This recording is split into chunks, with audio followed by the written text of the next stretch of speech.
Drew Wrightson, one of the most unyielding golf prospects in the state of Indiana. He is more than just the best. Drew Wrightson is an industrious Carmel native who lives a rather intricate life. There's going to be times when you feel like it's not going your way, or you're not going to be able to make it, but I guess just as long as you just keep believing and you just surround yourself with the right people, good things are going to happen. He is definitely one of the hardest working people that I know, on the course and off the course, with his academics as well. So I think with all of those things combined, that he's going to go places and go far. What makes Drew so special is not just his golfing abilities, but his strength and resiliency to keep his mother proud while she continues a hard fight against cancer. November of 2018, I ended up in the hospital with multiple myeloma, blood cancer that's incurable. I had 12 fractures, 5 in my ribs, 4 in my spine. I had 1 in my sternum, tailbone, and hip.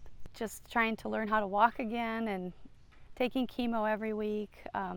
Just had chemo this morning. It was my 83rd chemo I've had since then. Fortunately for Drew, he uses this energy as motivation. I have a list of, I guess, 3 or 4 like whys. Why do I play the game? That kind of keeps things into perspective, and she's one of my whys. And so I wear a wristband right here. It says "No one fights alone." That's for her. The color's maroon for her cancer.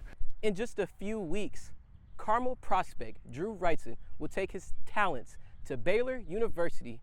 Although a goodbye could seem rather hard at this time, Drew leaves behind a phenomenal legacy for those up-and-coming golfers to enjoy. I guess one thing that I can pass to younger golfers would be that I guess you can just do anything if you just keep your head down and keep working. And there we have it, the Wrightson family, a perfect example of perseverance. Trace Mcmillian, Wish TV, wishtv.com, and follow us on Facebook. In just a couple of days, Hamilton Southeastern alumni Sam Bachman looks to take his talents to the major leagues. He has hopes of creating an immeasurable legacy for Indiana baseball. The Indiana State Sycamores look to make a homecoming stand. This year, they've added more to their arsenal with a former wide receiver from Cornell University. When it comes to honorary achievements, Peyton Manning has been the sheriff. This one specifically will live on for ages, the Peyton Manning Children's Hospital. Players have been chasing down Edgerrin James for 11 NFL seasons, and now he's ran himself into the Pro Football Hall of Fame. Not only did he lead the Colts at one time holding every franchise rushing record, James also rushes to help many. Go around the neighborhood and get charter buses, and with all the families in the neighborhood, and put their kids on there, his nephews, his nieces, their strangers' kids. Like, he would put them all on charter buses and take them to Orlando to go to Disney. You know what I mean? Like who does that? Most may know him as a Colt, but many a caregiver. Just after his rookie year, he gave over $250,000 to the University of Miami.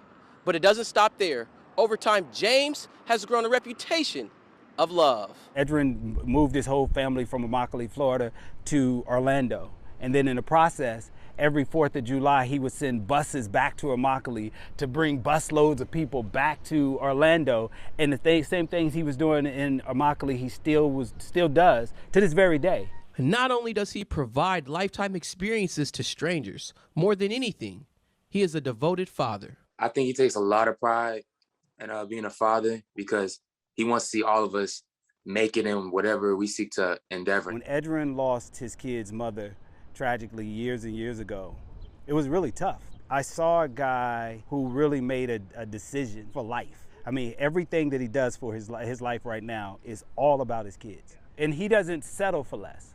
If you really had to take the definition of what a father is and looks like, especially somebody at his level, you see a picture of Edgerrin James.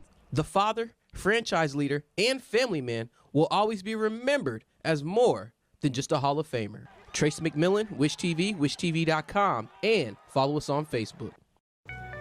Welcome back to This Week at ISU. I'm Trace Mcmillian, and here is your weekly breakdown. The Career Center provided free professional photos to students in preparation for upcoming job and internship fairs. They also had goodie bags available from local employers. Student Government Association, and Student Health Promotions passed out free goodie bags in the Commons. The bags included hand sanitizer, tissues, and other useful items. Union Board hosted a Create a Bear event where students could pick up all the supplies needed to make their own stuffed animals. Frogs, woolly mammoths, and koalas were among the choices. Students also received a Union Board t-shirt for their new animals. The Indiana State Athletic Department partnered with the NCAA in their Mask Madness campaign. Students, staff, and faculty received a free March Madness mask and a Sycamore basketball banner. That's all we have for you this week. If you would like to get involved with Sycamore Video or have any events that you would like for us to cover, visit our website at sycamorevideo.com or check us out on our Facebook page at Sycamore Video-ISU Student Media. Stay safe and see you next week.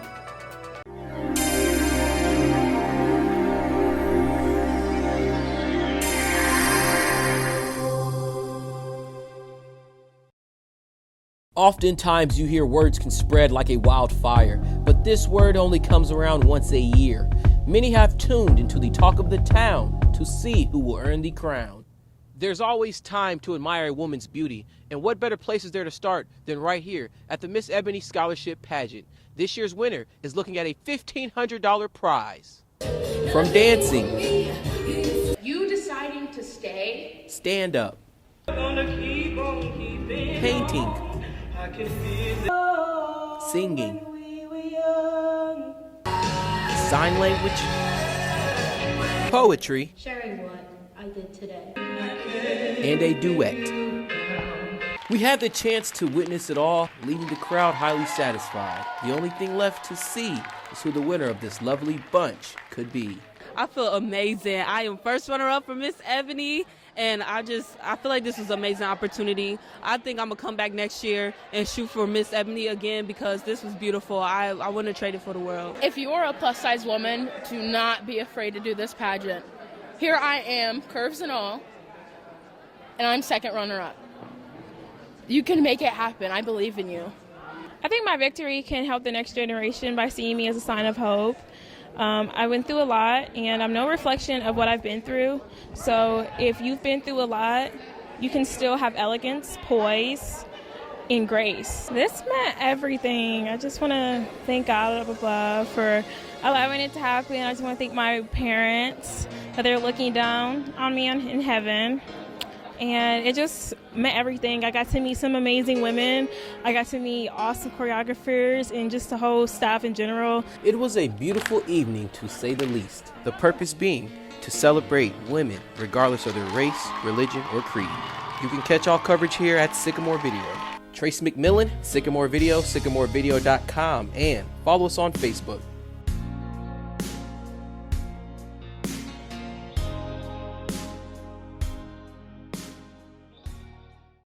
And now to college football, starting with number 12, Indiana, facing number 16, Wisconsin. Michael Penix Jr. done for the year. The Hoosiers needing their backup quarterback, Jack Tuttle, with a chance to own the Big Ten East. Tom Allen and the Hoosiers are seeking victory. We begin with another Hoosier takeaway when Tywan Mullen sacks the quarterback and Graham Mertz fumbles the football. Indiana recovers after a nice scuffle. It's Tuttle time. The sophomore hits Peyton Hendershot, giving Indiana their first points of the game. 7-0 in the first, Tuttle's first touchdown. And just like that, we're in the third quarter. Indiana's leading 7-3. Tuttle hits Whop Fillier for a 7-yard touchdown. Later in the third, Indiana's up 14-3, and it'll stay that way as Jamar Johnson intercepts his fourth pass of the season, returning it for 20 yards. The Hoosiers snap a 10-game losing streak in Wisconsin, earning a 14-6 victory. The Irish trying to make another undefeated regular season. Syracuse, the last ACC opponent standing in their way. In the second quarter, Notre Dame down 7-3 until the quarterback, Ian Book, puts his feet first with a 28-yard rushing touchdown. Irish up 10-7. Then check this out. Book connects with Javon McKinley, not once, but twice. Back-to-back 20-plus yard touchdowns. Notre Dame football gets the win today over the Orange. That's their 4th consecutive win this season, the first time in Irish history that they have achieved this streak. Next up, the ACC Championship on December 19th. Meanwhile, the Colts are in Vegas, but this time it's a business trip for the Horseshoes. As the AFC playoffs picture remains crowded, a win against the Raiders this weekend would give the Colts a 2-game lead for the final AFC playoff spot, plus a tiebreaker over Las Vegas with just 3 weeks to go. Left tackle Anthony Costanzo appears ready to return. Costanzo practiced 2 days in a row, which is a good indicator he'll start tomorrow against a Las Vegas defense that's ran by Paul Gunther, a name that Rivers is more than familiar with as he makes his 29th start against the Raiders this weekend. Rivers will be grateful if his main man Costanzo holds it down on the left side tomorrow. A staple of the Oakland Raiders, I know the Las Vegas Raiders now, is they're big and they're fast. You know, I mean, that's just what you knew they were going to be, is they were going to pass the eye test when they got off the bus. You know, they were pretty. When they came out of the locker room, it was, my goodness, look at those guys. So they still have kept that kind of tradition going. And defensively, they fly around. You know, the guys in the secondary are flying around. The defensive line is very active, very penetrating. They're trying to cause problems in the backfield and just, you know, wreak havoc. So it's a very attacking defense. New Nate, old Nate. Pacers and Hawks reuniting Coach Mcmillian with his former team tonight in Atlanta. Mcmillian, now an assistant in charge, scheming up a way for Trae Young to play defense. Hawks, 11-14 overall. Last season, Trae Young went for 40 twice against the Pacers, but now he was held to 14 tonight. Pacers trail by as many as 9 in the fourth quarter. Doug McDermott starts a run the other way. 2-point game. McDermott scores a game-high 26. Aaron Holiday sat on the bench long enough under Coach McMillian. Holiday rips off 13 of his season-high 18 points in the fourth. Under 4 minutes to play, Miles Turner does it himself. Pacers battle off a 38-16 run. Turner had 19 and 10, 125-113. That's going to do it for tonight. Thanks for watching. I'm Trace McMillian. Make sure to visit us at wishtv.com and follow us on Facebook.